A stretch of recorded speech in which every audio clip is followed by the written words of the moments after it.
Well, this is from buoloco.com. This is a special project for Burton Snowboards with Mr. John Damiano. And we are talking today about the custom Flying V. Mr. Damiano is sales representative of Burton Snowboards. Since when? Since 1996. Okay, well, let's wrap a little bit about what do you do. Let's wrap a little bit about the custom Flying V. Go ahead. Awesome. All right. I started in New England as a sales rep selling for Burton, and custom was actually one of the first boards that I rode, and so it's kind of fun to talk about now and the evolution. I moved out to Colorado, so I'm the rep out here, and I run an agency. There's a bunch of us that work out of Colorado, and we cover New Mexico. So moved out here for some great terrain and a great place to ride this board. So yeah, that's me. Okay. Well, what do we have to say about the custom has like a long, great reputation and long history towards Burton and towards, the snowboard world. And what you have to say about the custom Flying V, about the sizes, materials, shapes? First off, the custom has been the benchmark and kind of do all freestyle performance all over the hill. And I remember when one of the years I was selling the custom, and it was in the late 90s, and it said park, pipe, trees, steep, speed, custom rules it all. And that has never changed. Custom is the most versatile benchmark board out there to do everything. And so first, in terms of how it performs and where it performs, it's the type of board that a rider who wants to do everything and a board that performs in all conditions. Mm-hmm. So versatility, and a great example is you get a lot of snow out here. You go to Vail, and you get there early in the morning. It's a pow day, and because of Flying V, which Flying V really means that there is both camber zones underneath your foot and rocker zones between your feet and at the tip and tail of the board.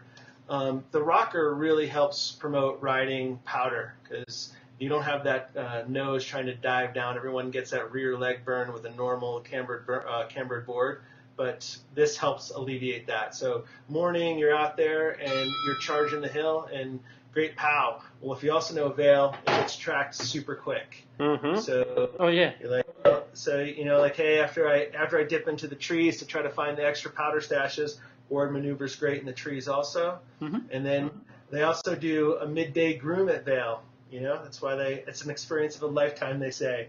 And you want to rip groomers, this board handles awesome.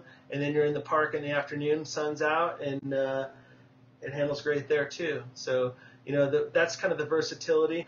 Technology-wise, there is a cambered custom in the Flying V. This one in particular is the Flying V, as we were talking about. Technology-wise, the big difference is the camber rocker, the hybrid. And besides that, the shapes are very similar. Mm-hmm. The board rides pretty loose underneath your feet in the rocker.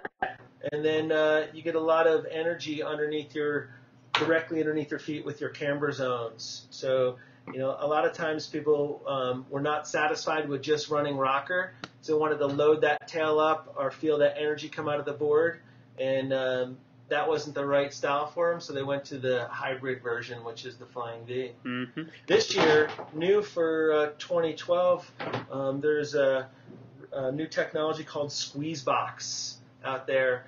And what that really means is that you ramp up the core profile on the edges of your binding, so both the fore and aft edge of your binding, and it really just gives you more edge control or edge pressure, tip pressure right near your foot. So better ollie power. You can also run a shorter board than you traditionally would have with Squeezebox. Do you recommend this board to somebody who has few boards in his quiver, somebody who starts snowboarding, somebody who has a lot of expertise? What do you have to say about this?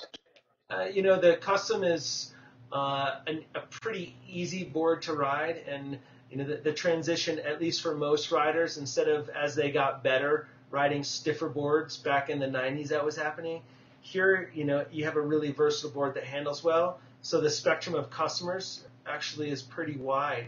So that first-time customer, or maybe not the beginner, but you're just getting into the sport, because of the profile and the rocker part, the board turns really easy. Okay. So that promotes getting up on edge quickly. So I think even for a beginner, it works, and then for the most advanced rider, it works. And you see that just by who rides the board, and I think that's one of the beauties of a board like this, where you're not pigeonholed into anything or a rider profile per se. Mm-hmm. So a lot of people use this as, hey, this board rides like the custom, except it does this better. This is kind of like the benchmark for kind of just all around. Okay. Both guys here with Mr. Damian about the custom flying V. Have a great afternoon, and thank you so much for your perfect explanations. Yeah, have a great season.